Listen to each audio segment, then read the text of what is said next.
जय श्री माता रानी। जय माँ विजय सेन चैनल में आप सभी का स्वागत है। शमशान भूमि, आप सभी जानते हैं कि जो शमशान भूमि होती है वो सबसे अपवित्र स्थान होता है नॉर्मल व्यक्ति के दृष्टिकोण से, और वहाँ पर सिर्फ उनके अनुसार नकारात्मक शक्तियाँ भूत प्रेत ही वास करते हैं। लेकिन आज हम आप सभी को शमशान भूमि के बारे में कुछ जानकारी देने वाले हैं कि शमशान भूमि में सिर्फ भूत प्रेत और नकारात्मक शक्तियां ही वास नहीं करती हैं, और ना शमशान भूमि एक अपवित्र स्थान है। तो उससे पहले आप सभी हमारे यूट्यूब चैनल जय माँ विजय सेन चैनल को सब्सक्राइब कर लीजिए, वीडियो को लाइक कर दीजिए और ज़्यादा से ज़्यादा शेयर भी कर दीजिए।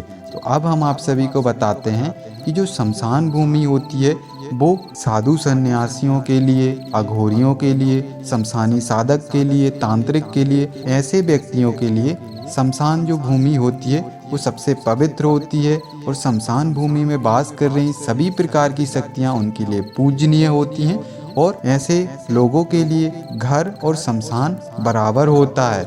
ऐसे व्यक्ति कभी भी शमशान को अपवित्र नहीं मानते हैं, न शमशान भूमि को अपवित्र मानते हैं। लेकिन जो नॉर्मल व्यक्ति होते हैं तो ऐसे लोगों के लिए ये पता होता है, ये जानकारी होती है कि सिर्फ वहाँ पर भूत प्रेत और नकारात्मक शक्तियाँ वास करती हैं। लेकिन ऐसा नहीं होता है। शमशान भूमि में सभी प्रकार की शक्तियाँ वास करती हैं। वहाँ पर नेगेटिव शक्तियाँ भी रहती हैं, पॉजिटिव शक्तियाँ भी रहती हैं, देवी देवता भी रहते हैं और भूत प्रेत भी रहते हैं। सभी प्रकार की शक्तियाँ वहाँ शमशान भूमि में वास करती हैं। लेकिन सबका अपना अपना नज़रिया होता है, सबकी अपनी अपनी सोच होती है, तो उसी हिसाब से व्यक्ति की बौद्धिक स्तर होती है। लेकिन जो नॉर्मल व्यक्ति होता है वो बहुत ही निम्न लेवल का होता है। लेकिन जो साधु सन्यासी होते हैं, जो साधक होते हैं, जो तांत्रिक होते हैं, जो अघोरी होते हैं, वो व्यक्ति ईश्वर तत्व के आशीर्वाद से, ईश्वरीय कृपा से अपने आप को बुद्धिजीवी बना लेते हैं कि ईश्वर कृपा से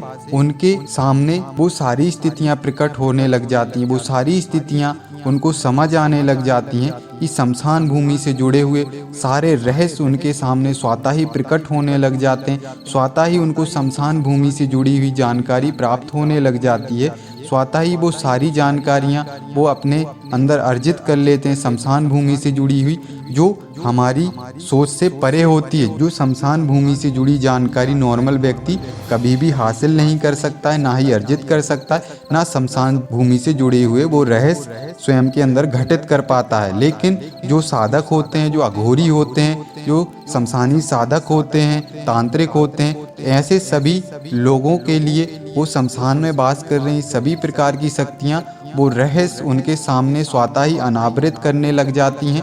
स्वतः ही ऐसा ऐसा उनके अंदर ज्ञान स्फुटित करती हैं कि वो ऐसे व्यक्ति शमशान भूमि से जुड़े हुए सभी प्रकार के रहस्य अपने अंदर समाहित कर लेते हैं। ऐसे सभी रहस्यों से ऐसे लोग अपने अंदर ज्ञान अर्जित कर लेते हैं, और ईश्वरीय ताकतें, ईश्वरीय शक्तियाँ उनकी सभी प्रकार से मदद करती हैं, और शमशान भूमि से जुड़ी हुई सभी प्रकार की जानकारी उनको प्रदान करती हैं। और जो स्थितियाँ होती हैं वो सारी स्थितियाँ उनके अंदर घटित कराती हैं। जो जन्म से लेकर मृत्यु तक का उनके लिए बोध होने लग जाता है कि जन्म लेने का क्या उद्देश्य होता है और मरने का क्या उद्देश्य होता है, और मरने के बाद आत्मा के साथ क्या घटित होता है, और जन्म आत्मा क्यों लेती है। तो ऐसे बहुत सारे अलग अलग प्रकार के रहस्य ऐसे साधकों के साथ, ऐसे अघोरियों के साथ घटित होने लग जाते हैं। और शमशान भूमि में वास कर रही सभी प्रकार की शक्तियों का उनको उद्बोधन हो जाता है। सभी प्रकार की शक्तियों के बारे में उनको पता चल जाता है कि शमशान में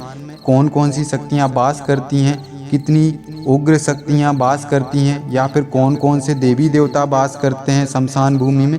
तो वो सारी जानकारी उनको पता होती है। इसीलिए ऐसे लोग शमशान भूमि को पूजते हैं, शमशान भूमि को अपना घर मानते हैं, क्योंकि उनको अंतिम सत्य की जानकारी ईश्वरीय शक्तियों की कृपा से, ईश्वरीय कृपा से, उनकी साधनाओं से, उनकी भक्ति से, उनके साधना बल से उनको वो ज्ञान अर्जित हो जाता है, उनके अंदर वो ज्ञान घटित हो जाता है कि उनके लिए अंतिम सत्य पता चलने लग जाता है कि अंतिम सत्य क्या है।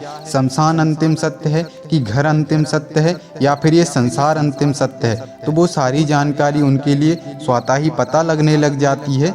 लेकिन जो एक नॉर्मल व्यक्ति होता है तो वो इन सारी स्थितियों से परे होता है। ऐसे व्यक्तियों के लिए शमशान से जुड़ी हुई या फिर शमशान भूमि से जुड़ी हुई या फिर शमशान में वास कर रही शक्तियों से जुड़ी हुई कोई भी जानकारी नहीं पता होती है। ना ही ऐसे व्यक्तियों के लिए शमशान भूमि का ज्ञान घटित होता है, जिस कारण से वो शमशान भूमि को अपवित्र मानते हैं और शमशान भूमि में वास कर रही शक्तियों को नेगेटिव शक्तियाँ ही मानते हैं। उसके अलावा उनको और कोई अन्य जानकारी नहीं पता होती है, जिस कारण से वो लोग शमशान भूमि को अपवित्र मानते हैं, शमशान भूमि से घृणा करते हैं, शमशान भूमि से दूर रहने की कोशिश करते हैं। लेकिन जो लोग इस सत्य से परिचित हो जाते हैं कि सत्य क्या है, तो ऐसे सभी लोगों के लिए शमशान भूमि सबसे पवित्र स्थान होता है और शमशान में वास कर रही सभी शक्तियाँ उनके लिए पूजनीय होती हैं और शमशान भूमि भी उनके लिए पूजनीय होती है। तो शायद अब आप सभी को पता चल गया होगा कि शमशान भूमि जो होती है वो नेगेटिव एनर्जियों, भूत प्रेतों का स्थान ही नहीं होता, अपितु वहाँ पर बहुत सारी सकारात्मक शक्तियाँ भी होती हैं जो इस संसार का अंतिम सत्य आपको सिखा सकती हैं, दिखा सकती हैं, अंतिम सत्य से आपको परिचित भी करा सकती हैं। क्योंकि जो शमशान की शक्तियाँ होती हैं